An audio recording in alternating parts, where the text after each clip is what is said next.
Hello दोस्तों, आज की कहानी हाय वो बेवफा नहीं थी। दोस्तों, मजेदार हिंदी कहानियाँ सबसे पहले देखने के लिए आप मेरे चैनल को सब्सक्राइब कर लें। दिन की तपन कब ढलकर आसमान में कालिक बन बिछ गई, मुझे कुछ होश ना था।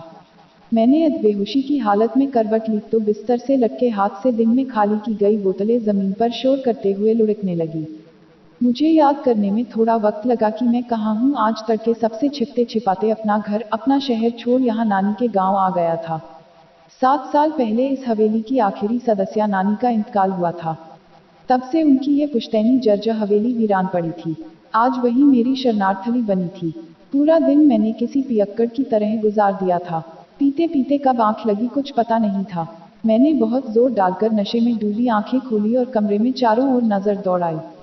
छत पर कोनों में बने अनगिनत जालों में न जाने कितनी मकइयों, कितने कीट उलझे पड़े थे। कबूतरों, चूहों से पूरी हवेली आबाद हो रखी थी। नानी के धूल से सने लकड़ी के बड़े से पलंग पर शायद अभी भी वो ही चादर बिछी थी, जो वो जीते जी बिछी छोड़ गई थी, क्योंकि उनके जाने के बाद यहाँ कोई नहीं आया था। माँ ने हवेली में बड़े बड़े ताले लगवाकर चाबी अपनी अलमारी में छिपा रखी थी, जिसे मैं चुपके से लेकर भाग निकला था। दरअसल मैं घर से नहीं, अपने दर्द से भाग रहा था, उस दर्द से जो मेरे घर वाले, यार दोस्त सवाल पूछ पूछ कर या उपदेश दे देकर निरंतर बढ़ा रहे थे। लेकिन कुछ दर्द एकांत चाहते हैं, एक ऐसा कोना खोजते हैं जहां वे सबसे छिपकर बैठ सकें और रिस रिस कर बह जाएं। मेरे दर्द ने वो कोना यहाँ खोजा था। कमरे में अजीब सा सन्नाटा पसरा पड़ा था। पता नहीं क्यों मुझे महसूस हुआ जैसे इस कमरे में मैं अकेला नहीं हूँ, कोई और भी है, और ये ख्याल मुझे डरा गया। मैं धीरे से उठा और पलंग के दाईं ओर वाली खिड़की के चरमराए लकड़ी के दरवाजों की सांकल खोल उन्हें एक दूसरे से परे धकेल दिया। वे चरचराहट करते हुए एक दूसरे से दूर जा खड़े हुए। कुछ पल मैं सोचता रहा, क्या हक है मुझे सालों से गलबहियां डाले खड़े इन दरवाजों को यूं एक दूसरे से जुदा करने का। क्या इस वक्त ये भी उसी दर्द को महसूस कर रहे होंगे जो मैं कर रहा हूँ। मुझे भी तो अपने पहले प्रेम से इसी तरह दूर कर दिया गया, एक झटके में, और किसी और ने नहीं, खुद मेरी अपनी प्रेमिका ने, वो जो दिन रात मेरे प्रेम का दम भरती थी। घर वालों की कुछ धमकी से डर गई, इससे ज्यादा पीड़ादायक कुछ हो सकता था भला? क्यों किया उसने ऐसा, क्यों क्यों क्यों? लुटा पिटा सा मैं बस यही एक शब्द, यही एक सवाल साथ ले रेल की पटरियों पर जाकर लेट तो गया था, मगर इन वक्त पर मरने से डर गया। फिर यहाँ भाग आया अगली कोशिश के लिए कुछ हिम्मत जुटाने।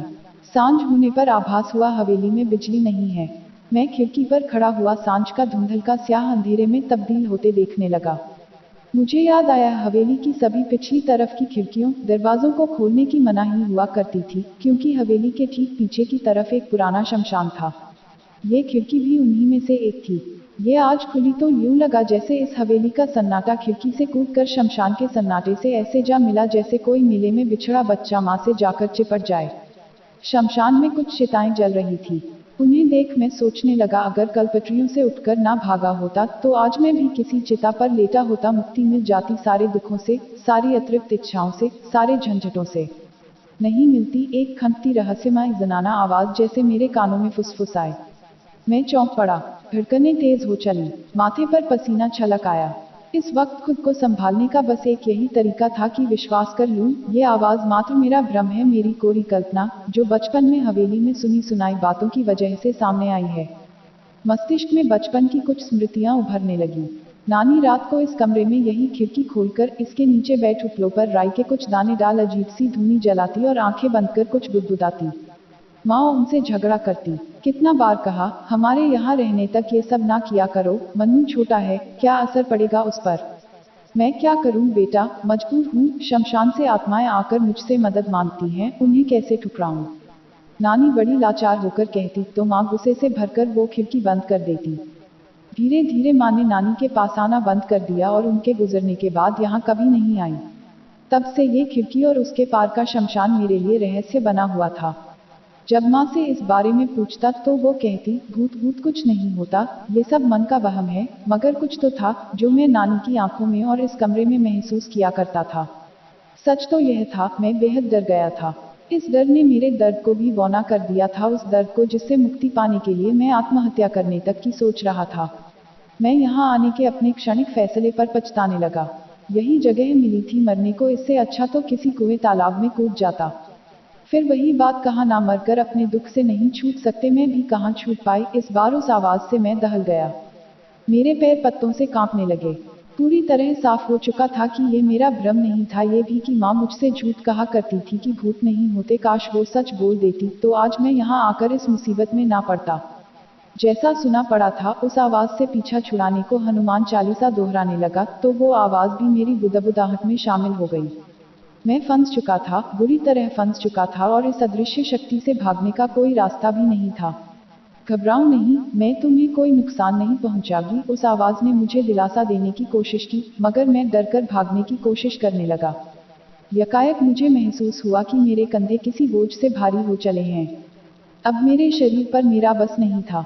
ना मैं अपनी मर्जी से पैर उठा सकता था, ना ही चीख सकता था। मैं किसी अदृश्य बंधन में था और उससे भाग नहीं सकता था। मैं अपनी पूरी ताकत लगाकर चिल्लाया, कौन हो तुम, दिखती क्यों नहीं? क्या फर्क पड़ता है मैं कौन हूँ, कैसी हूँ? तुम मेरी जो चाहो छवि गढ़ सकते हो। प्लीज मुझे छोड़ दो, माफ कर दो, जाने दो मुझे। मेरे गिड़गिड़ाने पर वो आवाज हंसने लगी। जाने दूं ताकि फिर किसी रेल की पटरी पर लेट जाओ या खुद को शराब में डुबो डालो। देखो मेरी बात ध्यान से सुनो, तुम्हारी तरह ही मैं भी अपना प्रेम नहीं पा सकी और दर्द में डूब गई। मुझे भी यही लगा था कि मरकर हर पीड़ा से, हर दुख से मुक्त हो जाऊंगी, मगर मैं गलत थी, क्योंकि मौत तो बस एक छलावा है और कुछ नहीं। मरकर सिर्फ मेरा शरीर छूटा था असफल प्रेम की पीड़ा, माँ बाप को दुख देने की ग्लानि, तो इस बार भी मेरे साथ ही चली आए, बल्कि ज्यादा तीव्र, ज्यादा तीक्ष्ण होकर। कहाँ मुक्त हो पाई मैं वो चेहरा नहीं देख सकता था, मगर उस आवाज के दर्द में अपना दर्द महसूस कर पा रहा था। तो क्या करूं मैं, कैसे मुक्ति मिलेगी इस दर्द से? मैं टूट गया। माफ करके दिल के सारे मलाल मिटाकर उसे माफ कर दो और जो हुआ उसे नियति का खेल मानकर स्वीकार कर लो। बस यही है मुक्ति का इकलौता उपाय। मुझे ये पहले पता होता तो मैं आज यूं ना भटक रही होती, तुम्हारी तरह जिंदा होती, अपने परिवार के पास। आवाज बेहद संजीदा हो चली थी। तुम कर पाए माफ? हाँ कर दिया, खुद को भी और अपनों को भी, मगर मैं जो शरीर खो चुकी हूँ वो तो वापस नहीं मिल सकता ना। लेकिन अगर तुम ये काम जीते जी कर पाए तो अभी भी मुक्त रहोगे और मरकर भी। कौन हो तुम, क्या तुम मेरी कोई परिचित हो? अब मैं थोड़ा सहज था इसलिए पूछ लिया। एक अट्टहास हवा में तैर गया। परिचित हूँ तुम्हारी पीड़ा से, तुमसे दर्द का रिश्ता है मेरा, क्या इतना काफी नहीं? एक लंबे ठहराव के बाद आवाज फिर बोली, बोलो, माफ करोगे उसे? हाँ करूंगा। जैसे ही मैंने ये कहा, लगा जैसे मेरा शरीर हल्का हो गया, मेरा खुद पर नियंत्रण लौट आया। वो आवाज अब वहां नहीं थी, मैं वहां से तेजी से लौट आया। हवेली के अंदर नहीं गया। उसके अहाते में खड़े एक पुराने पेड़ के नीचे बने चबूतरे पर बैठ रात गुजार दी। बैठे बैठे पता नहीं कब मेरी झपकी लगी। सुबह आंख खुली तो देखा मैं चबूतरे पर लेटा हुआ था। देह बुखार में तप रही थी, मगर वो दर्द कहीं नहीं था जिससे छुटकारा पाने को यहाँ वहाँ भटक रहा था। माँ आंखों में आंसू लिए मेरा माथा सहला रही थी, हल्की झिड़कियां देते हुए उसे देख मैं मुस्कुरा उठा, कांपते होंठों से बोला, तुम सही कहती थी माँ, भूत भूत कुछ नहीं होता, क्योंकि कभी कुछ गुजरता ही नहीं, सब रहता है, बस हमें दिखना बंद हो जाता है। उसका चेहरा बता रहा था कि उसे कुछ समझ नहीं आ रहा था। माँ ने मुझे उठाकर गाड़ी में बैठा लिया और हमने घर की ओर रुख कर लिया। मैं अभी भी माँ के कंधे पर सिर टिकाए आंखें मूंदे था, जिनसे कुछ आंसू रिस रहे थे। मैंने उसे माफ कर दिया था, समझने लगा था उसकी मजबूरियों को, उसकी कमजोरियों को। हर कोई कहाँ इतना साहसी होता है जो प्यार के लिए दुनिया से लड़ सके और दुनिया के सामने तो तन कर खड़ा भी हो जाए, मगर अपनों के सामने हम कितना कमजोर पड़ जाते हैं। मैं भी तो हार कर मरने चला था। तुम जहाँ रहो, खुश रहो, आबाद रहो, मैं बुदबुदाया। माँ मेरे बालों में हाथ फेरने लगी, फिर धीरे से बोली, एक बात बतानी थी तुझे, वो उसकी शादी की रात जहर पी लिया था अस्पताल में, तेरा नाम लेते हुए दम तोड़ा। उसके घर वाले अपनी करनी पर खूब रोए, मगर अब क्या फायदा? माँ ने ठंडी सांस भरी। मैं चौंक कर बैठ गया। हवेली में सुनी आवाज वापस कानों में गूंजने लगी। क्या वही आई थी मुझे संभालने, मुझे मेरे दुखों से उबारने? हाँ वही थी, वो बेवफा नहीं थी।